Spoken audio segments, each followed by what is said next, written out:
Good morning, folks. I'm Smokey the Bear, one of the co-founders of Berachain. And I'm going to talk to you guys about modular liquidity. First of all, how well can you guys hear me right now? It's like decent overall? Yeah? Okay, cool.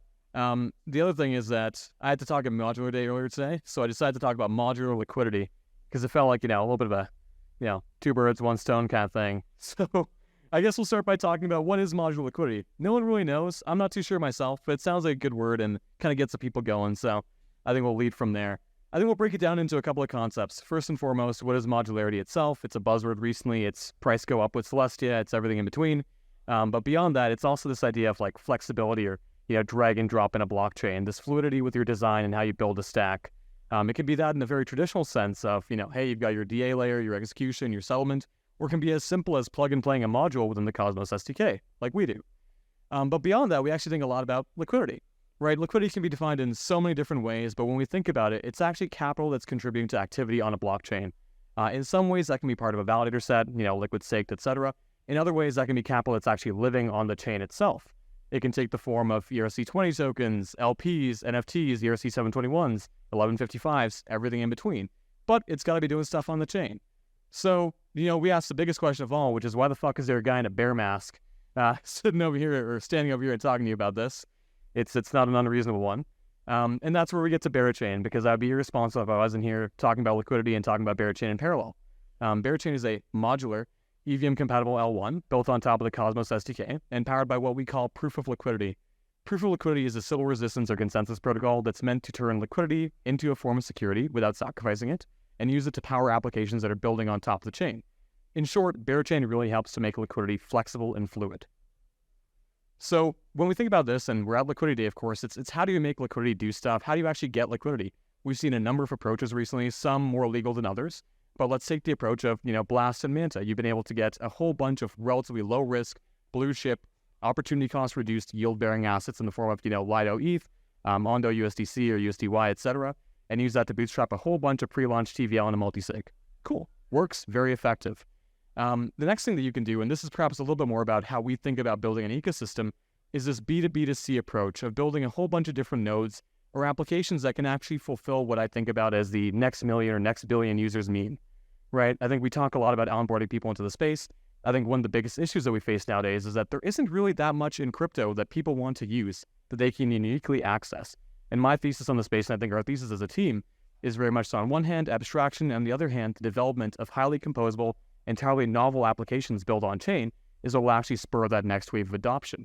So really, it's how do you get people to build good apps that can in turn bring new people into your network? And how do you arm those apps with as many resources as possible to do whatever they can for people? So the first thing is, and this is one of my favorite things, delegation, get other people to do it for you. You find your GMXs, your makers, your Aves, your Lidos, your Uniswaps, whatever it might be, that can actually uniquely enable applications on your chain.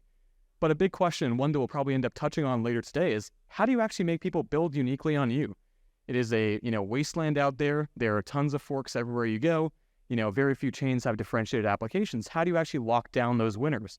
Those groups that can actually become shelling points or vacuums for a new ecosystem in the way that GMX brought capital into Arbitrum, Friendtech brought capital into Base for a time, DFK brought capital into Harmony before it blew up, rest in peace, everything in between, right? And what causes one of them to actually build on your protocol? And this is how we enter proof of liquidity. It's meant, as I said, to make liquidity flexible and to work for the applications building on the chain. So, proof of liquidity, in essence, is realigning value flows across a network. The way this works is that the block rewards on Berachain do not actually stick alone with the validators as they do in traditional proof of stake chains. These block rewards actually go primarily to applications building on the network, whether that is a DEX, Perps Vault, and lending market that we start with, or over time, any given application building on the entire network.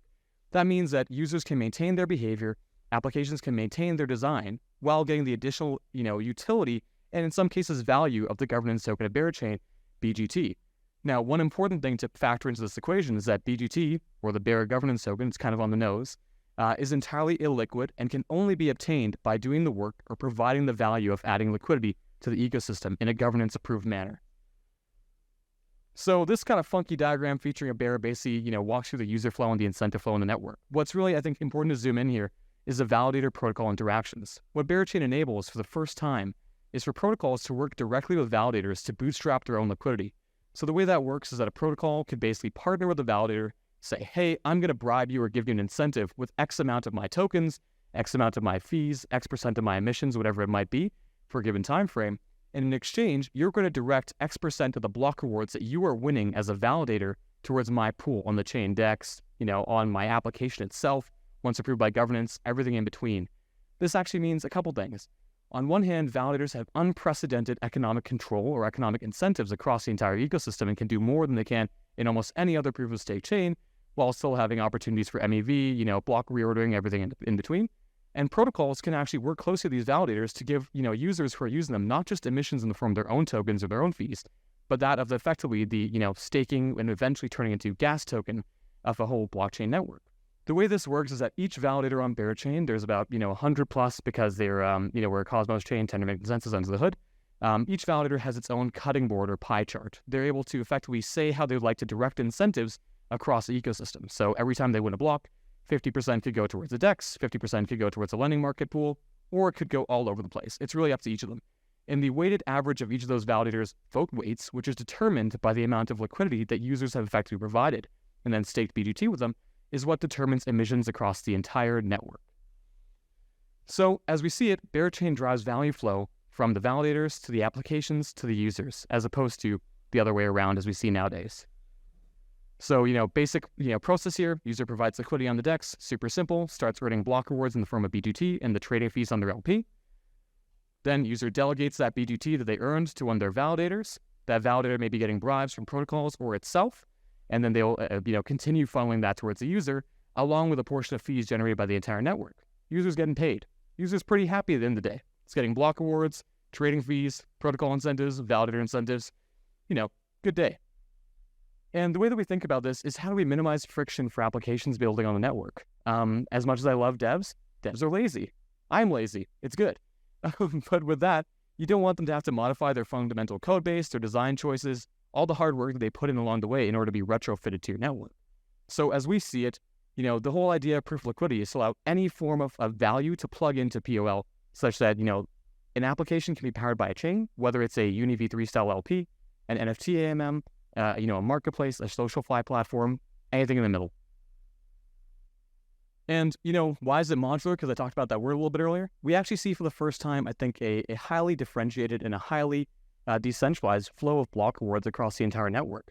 Liquidity is kind of like rivers, right? It goes to all these different pools, all these different applications, a number of which will inevitably end up integrating, involving each other, right? So the whole idea here is that the block rewards have more, I'd say, flexibility than we've seen in any other network to date. So, the whole idea of Berachain is the idea of like having your stake and eating it too. You get your LP fees, you get your commissions from whatever protocol you might be using, and you get the unprecedented ability to actually take that governance token and use it to enhance your own emissions, use it to enhance your own liquidity profile, use it to enhance the pools that you're working with. So, hopefully game theoretically sound. And, when we think about liquidity as a whole and, where we end up at the end of the day, of course, at Liquidity Day, we have to remember it's mercenary, right? We've seen the fun times with Alameda in the past. We've probably, many of us in this room have probably, farmed the shit out of something, rotated, then headed over to the next chain. If you want to actually maintain, a liquidity profile, I think there's a couple things you have to do.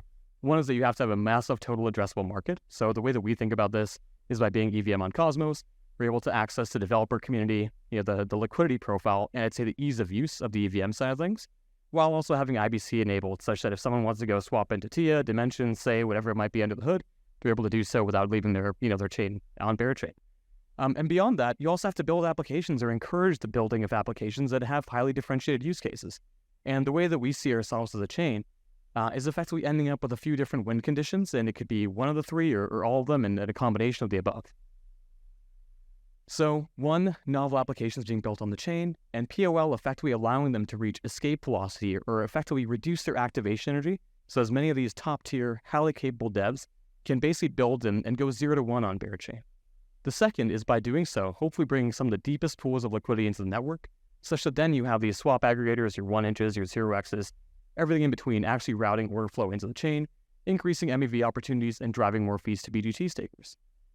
And finally, as we think about the ecosystem over a long term, we think about the proliferation of BGT beyond Berachain itself. We've been super excited to see the first couple of rollups actually starting to build on Berachain, and actually having these groups, set up, incentive profiles where You could have BGT rewards in exchange for sequencer fees, trading fees on a network if it's an app chain, everything in between. So the sky really is the limit, and what enables us to do this is by maintaining, I'd say, that core exchange of value for liquidity. So that's what we're here to do. We've joked about for a long time that, there's this meme that Berachain fixes this. The goal really is Berachain's here to fix liquidity and do our best to make it modular too. Thanks so much, guys.